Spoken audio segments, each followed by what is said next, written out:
여러분 안녕하십니까? 3월 5일 열심히 있습니다. 첫 소식입니다. 여야가 정부 조직법 개정안을 놓고 심야 협상을 벌였지만 결국 결렬됐습니다. 이에 따라 2월 임시국회 회기 정부 조직법 개정안 처리는 사실상 무산돼 3월 임시국회로 넘어가게 됐습니다. 새누리당 김기현, 민주통합당 우원식 원내수석부 대표는 어제 오후 여의도 한 호텔에서 정부 조직법 개정안을 놓고 심야 접촉에 나섰으나 종합유선방송 업무 이관 문제에 대한 합의점에 이르지 못했습니다. 새누리당 이철우 원내대변인은 이날 서면 브리핑을 통해 정부 조직 개편을 위한 여야 간 협상을 계속했으나 아직 최종 합의에 이르지 못했다고 밝혔습니다. 우원식 민주당 원내수석부 대표도 문자 메시지를 통해 오늘 밤까지도 모처에서 수석부 대표 회담을 진행했으나 협상에 진척이 없었다며 내일도 협상을 계속 이어갈 것이라고 밝혔습니다. 이날 심야 협상이 결렬되면서 5일까지가 회기인 2월 임시국회에서는 정부 조직법 개정안 처리가 사실상 힘들어진 상황입니다. 이에 여야 원내수석부 대표단은 심야 협상에서 3월 임시국회 소집 필요성에 잠정 합의한 것으로 전해졌습니다. 한편 여야의 첨예한 대립이 길어지고 있는 가운데 박근혜 대통령은 어제 방송부문의 미래창조과학부 이관 문제와 관련해 정부 조직 개편안 원안 고수 입장을 강경하게 밝히기도 했습니다. 박 대통령은 어제 오전 대국민 담화를 갖고 새 정부가 출범해도 정부 조직법 개정안이 국회를 통과하지 못한 일은 헌정사상 초유의 일이라고 목소리를 높였습니다. 이 같은 박 대통령의 발언과 관련해 야당은 대통령의 주장만 옳고 야당의 우려는 정치적 논쟁이라는 대통령의 인식은 국회를 거수기로 여기는 독선과 오만 그 자체라고 질타했습니다.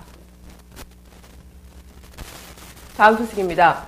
안철수 전 대선 후보가 4월 재보궐선거에서 노원병 지역구에 출마하겠다고 밝혔지만 야권 내부 기류가 심상찮게 돌아가면서 험로가 예상됩니다. 어제 오전 민주당 비대위 회의에서 서른 비대위원은 노원 쪽으로 출마하겠다고 선언한 것은 성급했지 않았나 싶다며 결정 유보를 주장했습니다. 노원병 지역구를 순순히 내주지는 않겠다는 뜻으로 해석됩니다. 실제 그간의 관측과 달리 이후 협상 과정을 거치더라도 일단 후보를 내야 된다는 것이 민주당의 기본적인 입장으로 자리를 잡아가고 있습니다. 민주당뿐만 아니라 노회찬 전 의원의 소속 정당인 진보정의당도 오는 7일까지 후보 선정 작업을 마치겠다는 입장을 밝혔습니다. 통합진보당 역시도 이미 안 전 후보가 출마 의사를 밝히기 전부터 공천 절차에 들어간 상태로 결국 야권은 안 전 후보를 포함해 3, 4명 후보가 나서게 될 가능성이 높습니다. 이 같은 경우 안 전 후보가 나온다 하더라도 당선을 장담기 힘든 상황이 될 것으로 보입니다. 문제는 안 전 후보가 야권 단일화를 성공시킬 정치력이 있느냐 여부입니다. 하지만 지금까지의 상황을 놓고 보자면 순탄하게 진행되기는 힘들어 보입니다. 우선 의원직을 잃은 노 전 의원과 사전 협의 없이 출마 의사를 밝혀 진보정의당과는 이미 단일화가 쉽지 않은 상황이 됐습니다. 노 전 의원은 향후 야권연대에 대해 신뢰와 존중이 무너진 속에서 단일화가 가능할지는 문제라며 부정적 입장을 표했습니다. 또한 대선 과정에 야권 단일화에서 소외됐던 통합진보당을 안 전 후보가 설득할 수 있을지는 물론이고 설득하려 할지도 의문시됩니다. 민주당과의 단일화도 쉽지 않을 것으로 전망됩니다. 민주당은 지난 총선과 대선에서 야권 단일화를 이뤘음에도 불구하고 패해 예전처럼 내부 반발을 무릅쓰고 후보 단일화에 적극적으로 나서기는 부담스러운 상태이기 때문입니다. 특히 안 전 후보의 당선이 신당 창당으로 이어져 민주당에 미칠 영향을 고려한다면 더욱 신중할 수밖에 없습니다.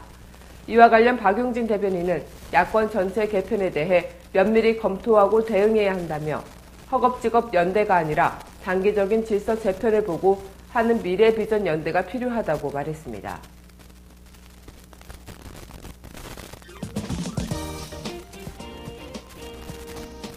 단신입니다. 이상규 통합진보당 의원은 어제 주한미군 도심 남동 사건과 관련해 남동 미군에 대한 철저한 조사와 구속조치 등 엄벌에 처해야 한다고 촉구했습니다. 이 의원은 이날 논평을 통해 이 사건은 주한미군의 우리 국민과 경찰관을 상대로 명백한 살인미수라며 이같이 밝혔습니다. 한편 주한미군 도심 남동 사건 관련 혐의를 받고 있는 주한미군 중 한 명인 노페즈 하사가 경찰 조사 과정에서 비비탄 총을 쏘고 도주한 사실을 시인한 것으로 알려졌습니다. 서울 남대문경찰서가 지난 3일 중구 대한문학 쌍용자동차 해고 노동자 농성장에 불을 지른 혐의로 붙잡힌 52살 안모 씨에 대해 구속영장을 신청했다고 어제 밝혔습니다. 또한 경찰은 안 씨를 상대로 여죄를 추궁한 결과 3건의 추가 방화 범행도 밝혀냈습니다.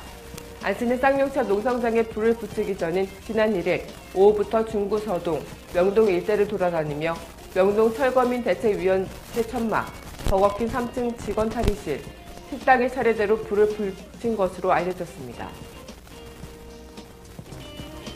참여연대가 오늘 오전 10시 이명박 전 대통령의 내곡동 사저 부지 매입 의혹 사건과 관련해 이 전 대통령과 김윤옥 여사, 아들 시영 씨를 배임, 조세포탈, 직권 남용 등의 혐의로 검찰에 고발합니다. 참여연대는 어제 검찰과 특검이 내곡동 사저 부지 매입 사건을 수사했지만 이 전 대통령은 재임 기간 중이라 헌법에 따라 형사상 소추가 면제됐다며 이 전 대통령이 이 사건의 당사자임에도 수사 대상에서 제외됐다고 지적했습니다. 이어 참여연대는 특검에서 밝혀진 사실만으로는 범죄 혐의가 있고 청와대의 비협조로 진상을 밝히지 못한 부분은 지금이라도 수사해야 하는 만큼 고발장을 제출한다고 밝혔습니다. 3월 5일 열시 뉴스를 마칩니다. 지금까지 강민선이었습니다. 즐거운 하루 보내십시오. 감사합니다.